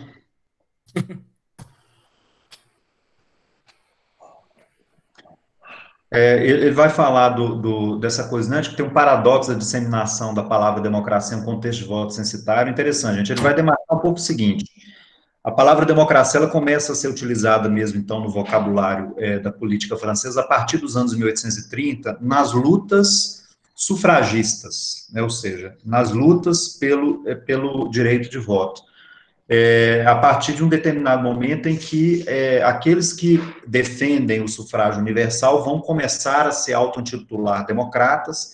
É até interessante assim, que ele vai dizer assim, chega um momento em que todo mundo começa a se falar que é democrata, mesmo os que não são favoráveis ao sufrágio universal, né? Mas é nesse momento, pela luta do sufrágio universal, se começa a fazer essa relação, ou que a palavra democracia começa a ser mais utilizada, muito nesse sentido de uma inclusão, né, de que é uma coisa que envolve uma maior inclusão. Então, mas isso é paradoxal, né, que você tem essa disseminação da palavra democracia num contexto de voto censitário, em que o voto é limitado. Mas ainda assim, né, gente, a democracia ela ainda competia com outros vocábulos, com outras palavras que eram consideradas mais importantes. Então, o termo república, por exemplo, o socialismo, que era associado à esquerda, né, que era o que a esquerda utilizava mais. Para os liberais doutrinários, falar em democracia consistia em reivindicar a obra sociológica e jurídica da Revolução, ao mesmo tempo que se rejeita radicalmente a herança republicana. Significava dizer que a Revolução havia criado uma sociedade mais que um regime, né? Então, a ideia dos liberais de que, de certa maneira, a sociedade democrática, a Revolução, ela já havia realizado a democracia, de certa maneira, porque a democracia era, né, naquele sentido tocqueviliano, né, envolvia já uma sociedade em que os status de diferença entre as classes não eram mais aceitas juridicamente, né. Você quer comentar, Thiago? E no ponto de vista do embate político aí entre a esquerda e os liberais, né, Gleito, a associação do termo república ao período do terror, né, na Revolução Francesa, né, onde houve os expurgos, as mortes de membros da própria Revolução, né. Então, há uma associação meio, olha, como é que a ideia de república é algo autoritário, algo desse sentido, né? E aí a democracia ela vai tomando mais importância, né, no debate público.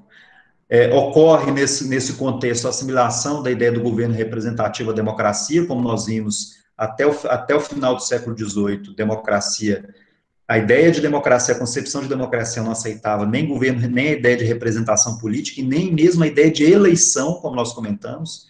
Democracia, na antiguidade clássica, sorteio, como nós comentamos, né? Os cargos são escolhidos via sorteio. E é com o sufrágio universal, gente, a partir dos anos 1848, é que a palavra democracia, aí ela adquire uma centralidade, tá? Na Revolução, no debate político francês de maneira geral. Então, é a partir aí de 1848, vamos lembrar, em 1848 é que tem tem todos aqueles movimentos Europa fora que reivindicam o direito de participação, o sufrágio universal, o direito de participação política, o ano em que o Marx escreve o Manifesto Comunista, né, em que ele está exatamente expressando esse momento de intensas disputas políticas de ascensão das massas na Europa, reivindicando mais participação política. É nesse momento que a democracia ela aparece, inclusive ela aparece no texto do Manifesto Comunista, inclusive, né, também, mas é nesse momento em que a palavra democracia, ela é interessante isso. O Marx também, ele começa a utilizar a palavra democracia mais nesse momento, né, ele utilizava também a palavra república, ele também se via como republicano, antes, né, antes de 1848, antes do Manifesto. Antes do Manifesto Comunista. Então, a partir daí, aí a palavra democracia, ela passa, né, a ter uma centralidade. Ela designa um regime, mas ela designa também uma sociedade, essa sociedade mais inclusiva, né? É o regime político, vejam bem, gente, aí a palavra democracia, ela vai passar a designar um regime político, que é o regime da soberania popular, em que o povo exerce o poder. Tanto que se a gente for olhar o início lá das constituições, inclusive da brasileira, vai estar lá no início, olha, né, o poder emana do povo.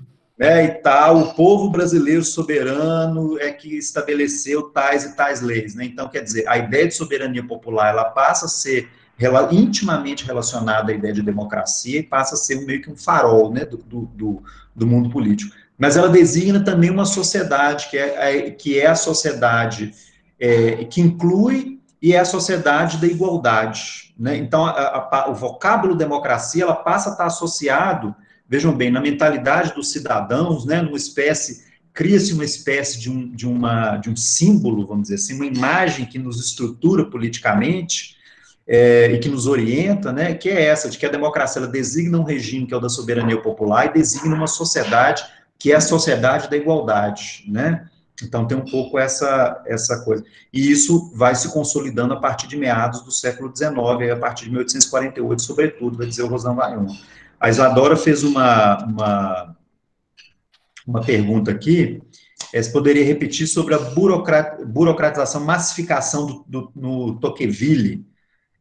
Você quer comentar, Tiago? Acho que você comentou essa coisa aí da massificação no Tocqueville. É que uma dos riscos que a democracia pode vir a se degenerar com o advento da sociedade industrial, para o Tocqueville, né? A sociedade se complexifica e os interesses privados tendem a se sobrepor aos interesses públicos. E aí duas consequências se dariam desse não interesse do cidadão ou do indivíduo pela vida política. Uma é a centralização das instituições de Estado, que ele chama de burocratização, um Estado que pode vir a se tornar altamente autoritário e colocar em risco a liberdade dos indivíduos, ou a massificação, né, que levaria que pode levar a chamada, vou usar o termo, mas eu não tenho certeza se o termo é empregado pelo Tocqueville, eu sei que ele é empregado pelos federalistas. A ditadura da maioria, né? A sobreposição da vontade da maioria sobre a minoria. Eu não me recordo agora se o Tocqueville usa o termo. O Tocqueville usa também.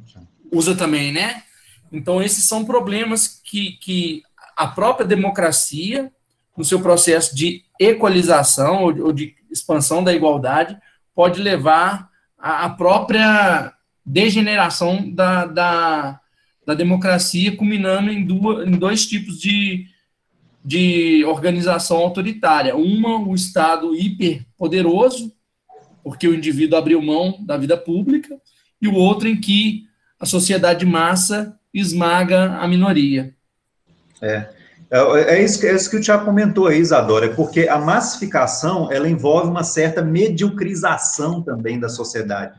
Então, esse homem massificado, ele diz muito assim, é aquele que ele está muito mais interessado nas suas questões privadas, em ter uma vida, ele diz assim, em ter uma vida de pequenos prazeres, né, que é o do consumo, de ter a sua vida ali, de fazer o seu churrasquinho no final de semana e tal, e ele não está nem aí para a vida pública.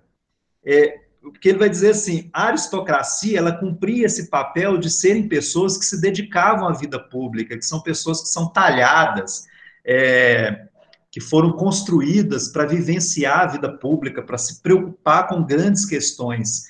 E o homem massificado da sociedade democrática, o homem médio, medíocre, ele não está interessado em grandes questões, ele quer tomar uma cervejinha dele, assistir o futebol e tal, ele não está interessado em grandes questões de poder, de governo, de política, e aí isso tenderia a abrir a possibilidade, né, de que um grupo muito pequeno se aproprie do poder e passem a oprimir a sociedade, sabe? Assim, utilizando de um Estado, de um aparato de um Estado que retire a liberdade das pessoas, mas que muitas vezes, vejam bem, as pessoas, como elas são essas pessoas massificadas, medíocres, elas, de repente, elas podem até aceitar, desde que a cervejinha e o churrasquinho delas continue funcionando, entendeu? Ou pelo menos para a maioria. Eu sempre lembro daquela música do Gonzaguinho, o Gleiton, que o refrão dela faz, você merece, tudo vai bem, tudo legal. É verdade. Aí fala, cerveja, samba, e se não acabar com carnaval, tá tudo bem. É verdade, é isso aí. Ensaio Geral que chama essa música, eu não lembro o nome dela. Mas vejam bem, gente, essa é a concepção lá a Isis está lembrando aqui, que é ensaio geral, sim, que chama, Tiago. Obrigado. Mas vejam bem, essa é a concepção, então, do Tocqueville, que está dizendo que a democracia designa uma sociedade, né, um tipo de sociedade que é da igualização. O que o Rosan Vaion está dizendo é que, a partir de 1848, Na sociedade ocidental, no mundo ocidental, a democracia vai designar algo mais amplo, né? Envolve um regime que é o da soberania popular e também uma sociedade que é a sociedade da igualização. Tem mais um slide aí, Tiago? Você quer passar mais? Tem 2 slides que remetem a essas, o quão completo é o conceito ainda na atualidade, como é que ele guarda, né? Bacana demais que você pegou esses trechos finais aí, Tiago, porque é muito bonito essa coisa que ele vai... a Isis está lembrando que, na verdade, é comportamento geral a música, Tiago. Comportamento geral. Comportamento geral. Mas foi bacana que você pegou esses trechos finais aí do texto, Tiago, porque é muito bonita essa ideia do Rosan Vaillant, gente, porque vejam bem, olha o que ele está comentando, assim, ele está dizendo assim, a partir de meados, então, do século XIX, a palavra democracia vai estar intimamente associado à ideia de soberania popular e à ideia de uma sociedade igualitária. A democracia, portanto, ela passa a ser, na verdade, um símbolo. Ela é uma espécie de uma entidade que nós, na sociedade moderna, desejamos ardentemente. E nós, vejam bem, gente, a gente orienta a nossa vida e organiza, estrutura as nossas relações políticas em torno desse símbolo, em torno desse ideal, que olha o paradoxo, nós nem sabemos exatamente o que é, porque o Rosan Vaillant vai dizer, democracia não é algo que a gente possa simplesmente, assim, do ponto de vista simbólico, não é algo que a gente simplesmente tenha uma exata noção, uma exata certeza do que é.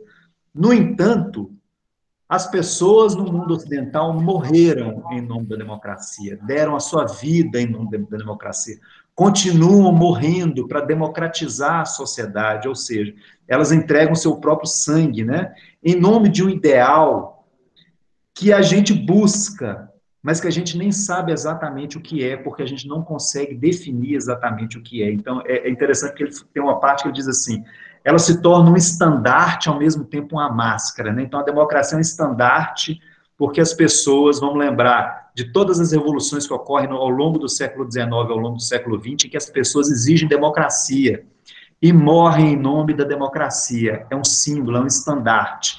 Mas que as pessoas, na verdade, nós nem sabemos exatamente o que é. Né? Então, é interessante isso. A democracia ela se torna um símbolo e ela tem uma dimensão simbólica mesmo, gente, que estrutura a nossa vida política e que é esse grande enigma para nós, né? Porque nós desejamos ardentemente, todo mundo se diz democrático, todo mundo se diz democrata, todas as injustiças na nossa sociedade serão denunciadas em nome da democracia, porque nós queremos democratizar a sociedade, né? Mas nós não temos exatamente assim uma certeza do que é de fato a democracia. Então, é esse símbolo que nos orienta, que nós buscamos, né? Você quer que eu fale? Ela recebe inúmeras adjetivações, né? Exatamente. Então, democracia liberal, popular, real, radical, socialista. Não é à toa que é uma palavra que recebe inúmeras adjetivações, por quê? Porque ela nos orienta, todos nós buscamos democracia, mesmo que a gente não saiba exatamente o que é. Então, é algo... e é interessante isso, porque isso não é só uma coisa assim tópica e tal, não, porque isso estrutura as nossas relações sociais. Né? Se acontecer alguma coisa na universidade que nós achamos injusto, nós vamos criticar essa injustiça em nome da democracia, porque nós queremos mais democracia na universidade, nós queremos mais democracia entre os gêneros, entre as raças, entre as religiões, e assim por diante, né? Então, isso estrutura o nosso próprio comportamento, nós nos comportamos nos orientando em busca de algo que nós nem exatamente sabemos o que é. Esse é um dos paradoxos do nosso mundo político moderno, que o Rosan Vaillant vai chamar a atenção aí, né? Aí esses trechos são muito interessantes. Aí vamos ler esses 2 trechos aqui, a gente caminha para o encerramento, rapidamente, eu acho muito bacana. Lemos esse primeiro? Então, vamos lá, gente. Embora permaneça por muito tempo eclipsada pela República e pelo socialismo, democracia designará, de hora em diante, um ideal tão impreciso quanto ardente, o qual a sociedade moderna deve se esforçar por realizar. Mais do que um regime ou uma sociedade, a democracia traduzirá uma crença comum na igualdade, tão vaga e confusa quanto imperiosa, disputada pelas mais contraditórias teologias, porém, reinando sobre as representações políticas somente pela força de seu nome. É bonito isso, não é bonito quando alguém escreve bem? Deixa eu ler essa, Gleito, para você descansar a voz. Vai lá. A palavra democracia aparece ao mesmo tempo como uma solução e como um problema. Nela coexistem o bom e o incerto. Essa coexistência tem de particular o seguinte aspecto: não é principalmente devido ao fato de ser a democracia um ideal longínquo e utópico com o qual todos estariam de acordo, sendo as divergências sobre sua definição remetidas à ordem dos meios a serem empregados para realizá-la. Bem longe de corresponder banalmente a uma espécie de indeterminação dos caminhos para sua instalação, o sentido flutuante da palavra democracia pertence antes à sua história e à sua essência, mesclando inextricavelmente a questão da soberania do povo com a da igualdade. Bonito isso, né? Palavra da salvação. Rosa Vaillant, Pierre. É muito bacana essa ideia. Ô, Gleito, o Rosa Vaillant, ele também tem uma contribuição no debate da democracia deliberativa, não tem? Tem sim. Ele tem uma trilogia sobre democracia, Thiago, que eu conheço pouco, assim, na verdade, sabe? Mas ele tem sim. Até da turma francesa lá é mais o Bernard Manin, né, que é até o próximo, se eu não me engano, acho que é o próximo texto que nós vamos ler. O Bernard Manin, na verdade, ele é um dos sujeitos que deu a primeiro chute, assim, no conceito especificamente de deliberação. Ele tem um texto em que ele vai... tem a coisa do Habermas e tal, mas o Habermas, no início, ele não utilizava a palavra deliberação, né? O Bernard Manin é o cara que vai utilizar a palavra deliberação propriamente dita, e ele é da turma aí do Rosa Vaillant, dessa turma toda aí. Eu lembro de ter, fazendo uma cadeira no doutorado com a Cláudia Feres, ela não chegou a dar nada do Rosa Vaillant para ser lido, mas ela falava muito dele nas aulas. Ele tem 3 livros, assim, sobre democracia, em que ele trata dessa coisa, mas que eu conheço pouco, assim, que é aquele tipo de coisa que você tem que parar realmente, para não, agora eu vou ler esse cara. Tem que estudar, né? Tá. Então, meus diletos e queridos alunos, falando sobre democratização da sociedade, o professor de vocês ontem publicou um artigo falando sobre as cotas na Universidade Federal de Viçosa, que é de onde eu vim, antes de vir ser professor de vocês aqui em Alfenas. Quem tiver interesse em ler o artigo, depois eu posso disponibilizar, né? É um tema importante, né? Interessante.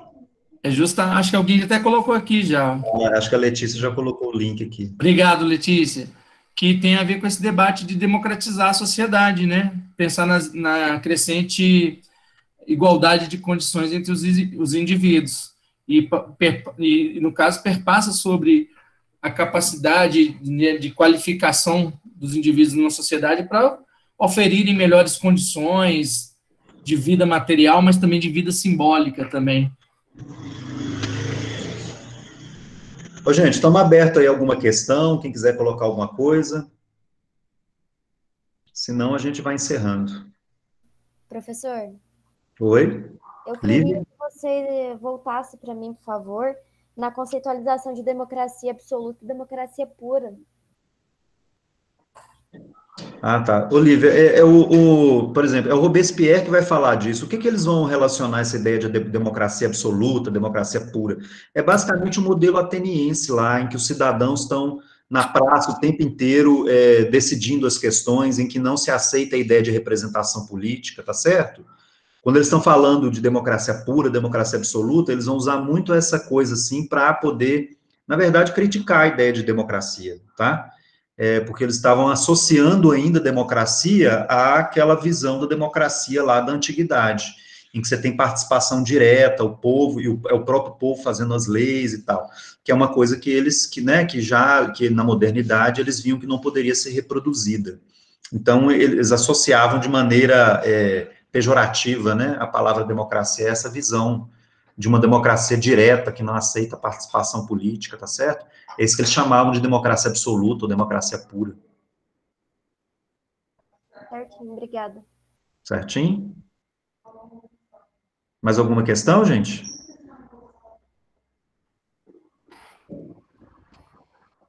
Vamos encerrando, então? Boa noite para todas e todos. Então, boa noite, gente. Vou Eu, interromper. particularmente, achei a aula muito legal.